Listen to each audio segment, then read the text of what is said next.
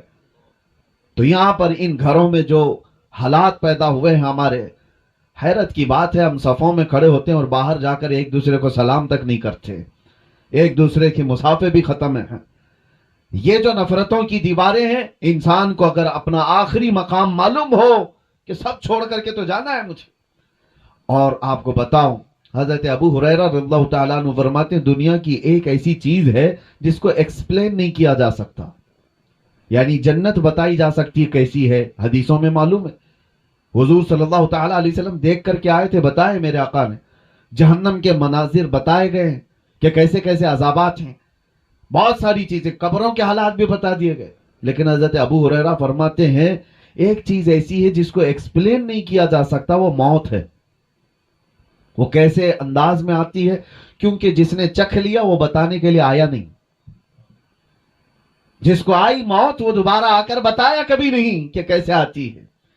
اور جو پہلے سے بتایا ہے وہ یا تو پھر بزرگوں کی باتوں کو بتائے گا. ہاں، اللہ کے نبی صلی اللہ تعالیٰ علیہ وسلم نے جو بتایا ہے وہ ہمارے لیے یقینی ہے. سنیے، موت کے سلسلے میں اس لیے میں عرض کر رہا ہوں کہ قاری صاحب قبلہ کو ان کی جو موت ہے، کچھ ایسی موتیں ہیں جو شوق لگا دیتی ہیں. ویسے تو ایک شاعر نے بہت خوب کہا ہے، موت اس کی جس کا کرے زمانہ افسوس، یوں تو یہاں آئے ہیں سبھی مرنے کے لیے. آئے تو سب ہیں مرنے کے لیے، لیکن کچھ موتیں ایسی ہیں جو ہلا دیتی ہیں، آدمی کو سوچ و بچار پر مجبور کر دیتی ہیں. جوان بندہ ہٹا کٹا، ایک دن پہلے اسی مسجد سے وہ میرے پاس آئے تھے، ایک دن پہلے کی بات کر رہا ہوں. وکرولی پاک سائٹ آئے، کافی دیر تک بیٹھے رہے، گفتگو ہوتی رہی، اور انہوں نے کہا کہ حضرت مجھے اس سال رمضان میں مدینہ شریف جانا ہے. تو میں نے کہا قاری صاحب کیا تراویح نہیں پڑھا ہوگے؟ نہیں، اس سال ایسا ہے کہ برسوں بعد میں چھٹی لے رہا ہوں مسجد سے. ہماری ٹرسٹ نے دوسرے تراویح کے لیے، یعنی حافظ کے لیے دوسرے کا وہ انتظام کرنے کے لیے میں نے کہہ دیا ہے. انہوں نے خود مجھے ٹرسٹ نے کہا کہ آپ جانا چاہیں رمضان مدینے میں گزار لیجئے. میں کہا بہت اچھی بات ہے. ہم حافظ لوگوں کا ایک بڑا مسئلہ یہ، میں خود 25 سال سے تراویح سنا رہا ہوں، الحمدللہ، اللہ تعالیٰ سلامت رکھے اور قائم رکھے. اور پچھلے سال، اس سے پہلے سال میں نے اندر بھی تراویح چھوڑی نہیں ہے، پوری تراویح پڑھائی ہے. حافظ جو ہے تراویح سے کمپرومائز نہیں کرتا ہے. اسی وجہ سے ہمیں رمضان میں وہاں جانے کا موقع نہیں ملتا، اور اگر کبھی ملتا ہے تو چھوٹی سی جماعتی صحیح وہاں جا کر کے بھی رمضان میں تراویح پڑھانا حافظ کے لیے ضروری ہوتا ہے. وہ پورے سال کا اس کا ایسا نہیں ہے کہ وہ نذرانے کے لیے پڑھاتا ہے، بلکہ اس کی یادداشت اور اس کے حافظے کے برقرار رکھنے کے لیے بہت ضروری ہے. تو ان سے میں نے کہا، انہوں نے کہا کہ برسوں بعد مجھے موقع ملا ہے، میں جانا چاہتا ہوں. بہت اچھی بات ہے. پھر میرے ساتھ ہمارے وہ ادارے میں آئے، کچھ کام چل رہا تھا، کہا ہمارے پاس پی او پی والے ہیں، لڑکوں کو میں بھیج دیتا ہوں. اور یہ تمام باتیں ہوئی، نکل گئے. اور میں اجمیر شریف کے سفر پر میں پلین میں بیٹھا تھا، اسی وقت فون آیا. یہ کچھ ایسی خبریں ہوتی ہیں.